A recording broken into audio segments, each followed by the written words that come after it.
Hi Bible fans, it's Mark from Burton Bibles, and we are starting our series on the A to Z of Bible binding, which is just a little series that I've decided to produce just for a bit of fun, but also to hopefully learn something, hopefully something that's interesting to you guys who follow the channel. As we love looking at Bibles, we love all things Bibles, and I thought we would look at some of the terms and some of the expressions that we use when we are talking about these Bibles.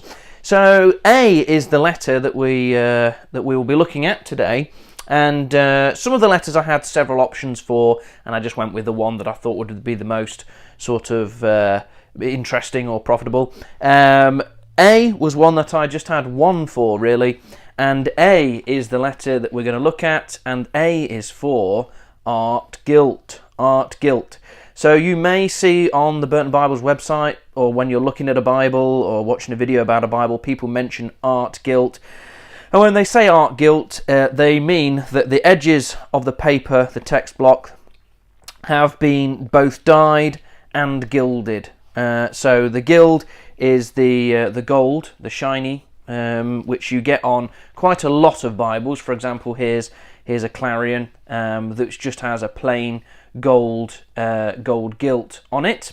But on some Bibles you will have a colour sprayed onto the edges of the paper to give it like a flip, so that when you hold the book a certain way you get the colour, and when you look at it when it's closed and straight on you get the gold that comes together, and it's really gives it a luxury premium feel. This is the turquoise, which you may recognise from Cambridge, which has beautiful art gilding. It's kind of a reddy, a pinky sort of salmony colour underneath the gold, and it's just so nice to look at those signatures and see the art gilt there. Really nice feel to it. I find that art gilt and gilding in general gives the page edges a nice feel as well.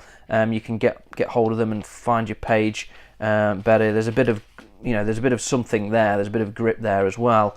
Here's a Clarion again, but this one's bound in calfskin, and this has a lovely nice art gilt finish. One thing to note about art gilt is it can get damaged fairly easily. It does get scuffed. If you get water on it or any sort of chemical, it will you'll get white patches and white sort of blobs on it. If there's anything in manufacture as well, which is very rare, but occasionally manufacture, something can get on there and it won't take the paint or the gild as well. So that's just something to bear in mind. But essentially they take the book block without the sort of anything that doesn't need to be gilded. So they would take the book block, they would sand the edges with gilding and art gilt. You get the curved page edges, not the square page edges like what you get with hardbacks and stuff like that, which aren't gilded. They would sand the edges so that it can take, so it gets a good key on it, so it can take the spray, and then they would spray on the colour that's going on underneath it, and then when that's dry, spray on the gold, which gives it that lovely lustre and shine to the edge of the text block. So yeah, art gilt, a lovely feature to have on your Bibles. Really very nice. You can get different colours as well. Some people will, like the Humble Lamb Bible that I got recently, check out the video on the channel, that came in a range of 3 different colours.